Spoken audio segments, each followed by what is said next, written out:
Relationship के पागलपन वाला वो एक्साइटमेंट, नर्वसनेस, हर एक इंसान से अच्छी बातें करना और नए पर्सन के बारे में सब कुछ जानना कितना अच्छा लगता है ना।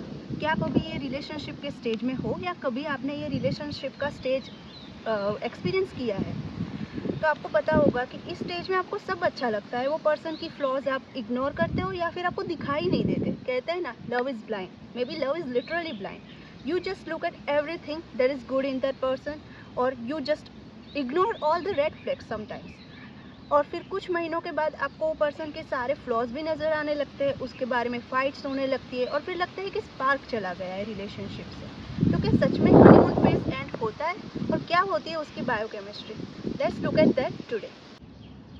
यू मीट समवन न्यू, आप हर टाइम उससे बातें करते रहते हो, लेट नाइट चैट्स चलती है, आपको उससे मिलना अच्छा लगता है, नर्वसनेस होती है पर साथ में एक्साइटमेंट भी होती है। उसके साथ हर एक बातें शेयर करना, उसको दिन के बारे में सब कुछ बताना, आपने क्या किया, आपके दोस्तों के बारे में बताना, उसके दोस्तों के बारे में जानना, उसकी फैमिली के बारे में जानना, बहुत कुछ मिस्ट्री होता है। और इस टाइम पे आपको सब कुछ जानना भी होता है, अच्छा भी लगता है क्योंकि ये एक क्रश काइंड ऑफ फीलिंग होती है।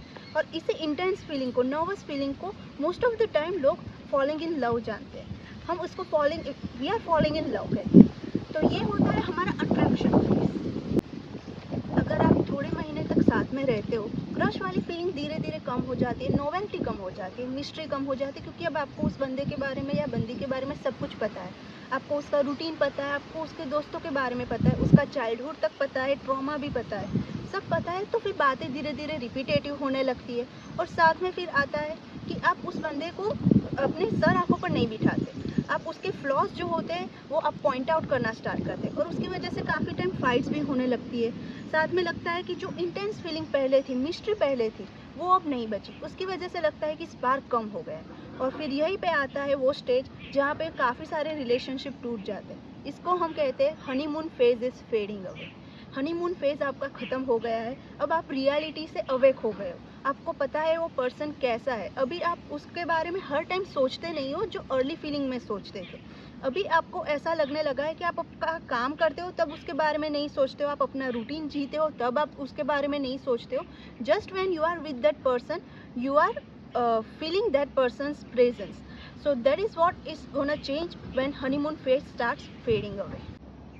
अगर आप स्टेज 2 को पार कर लेते हो, फिर आता है स्टेज 3, जो कि सबसे, हम कहते हैं ना, ओल्ड स्कूल रोमांस।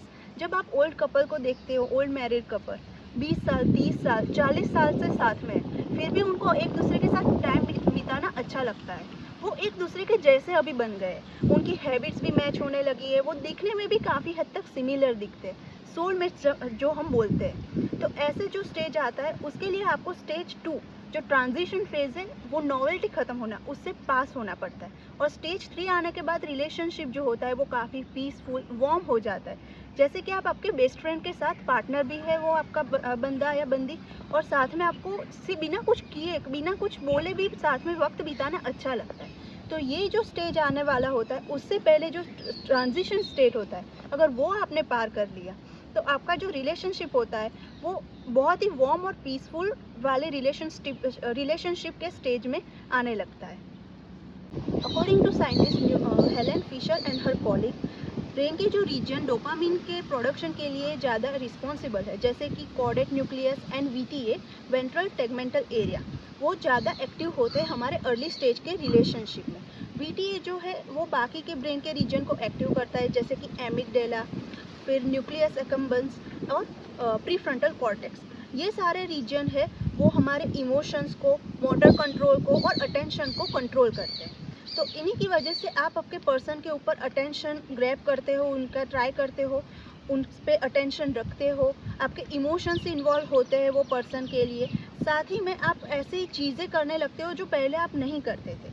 तो वो सारी चीज़ें करने के लिए आपका ब्रेन आपको वो पर्सन को चूज़ करने के लिए, परस्यू करने के लिए आपको स्टिमुलेट करता है। पर अगर आपने पिछला वीडियो देखा होगा तो आपको पता होगा कि हमारा ब्रेन जो होता है उसको होम्योस्टेसिस बहुत पसंद है। तो एक स्टेज के बाद आपका जो डोपामिन लेवल से आपके ये जो सारे एक्शंस हो रहे थे स्टिमुलेट, वो अभी होम्योस्टेसिस में धीरे धीरे आने लगेंगे, इंटेंसिटी कम हो जाएगी।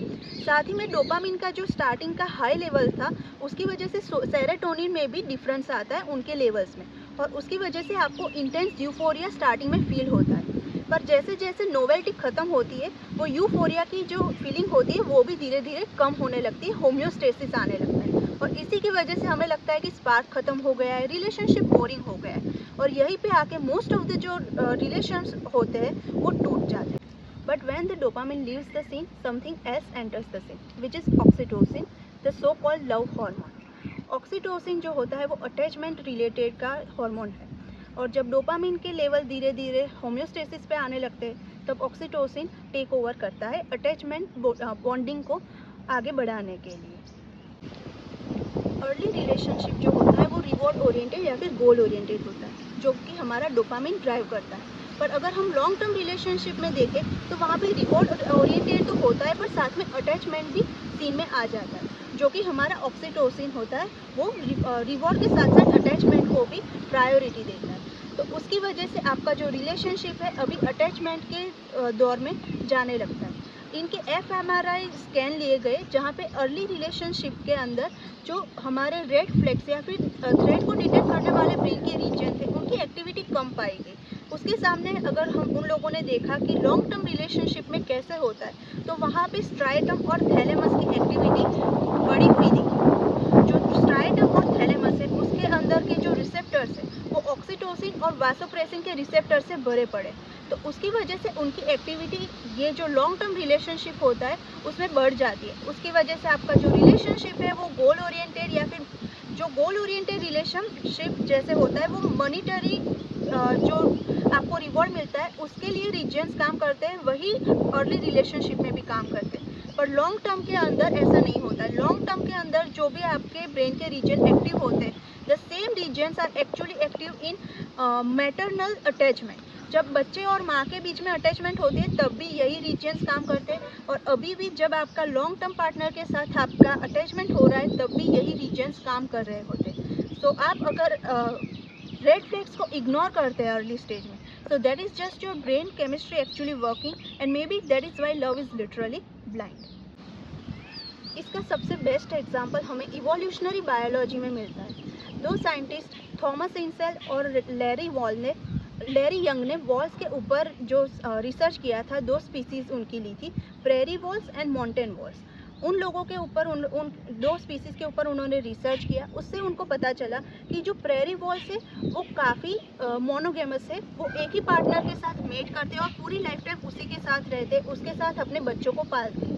On the other hand mountain wall जो होते हैं, माउंटेन वॉल्स आर प्रोमिस्क्यूअस, वो बिल्कुल आइडेंटिकल दिखते हैं, पर वो वन नाइट स्टैंड करते हैं, वो अपने पार्टनर के साथ बच्चे को पालने के लिए नहीं रहते।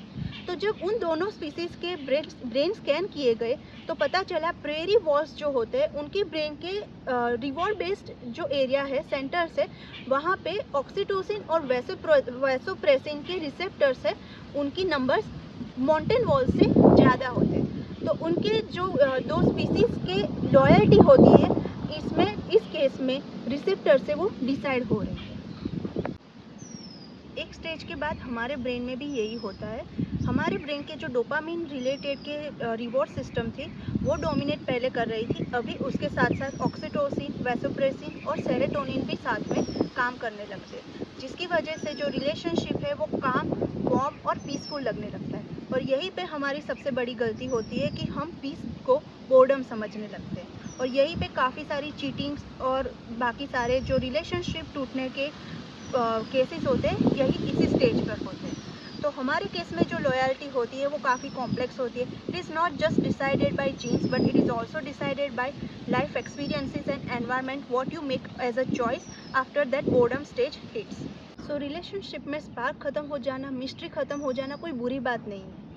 अगर आपका जो रिलेशनशिप है, आपका पार्टनर है, रिस्पेक्टफुल है, म्यूचुअली आपका रिलेशनशिप सपोर्टिव है, इमोशनली स्टेबल है, तो आप इस बोर्डन को मिसअंडरस्टैंड मत कीजिए, इस प्रोसेस को एंजॉय कीजिए। और हम मिलते हैं आपको नेक्स्ट वीडियो में। अगर आपको ये वीडियो अच्छा लगा, hit the subscribe button and welcome to neuro access.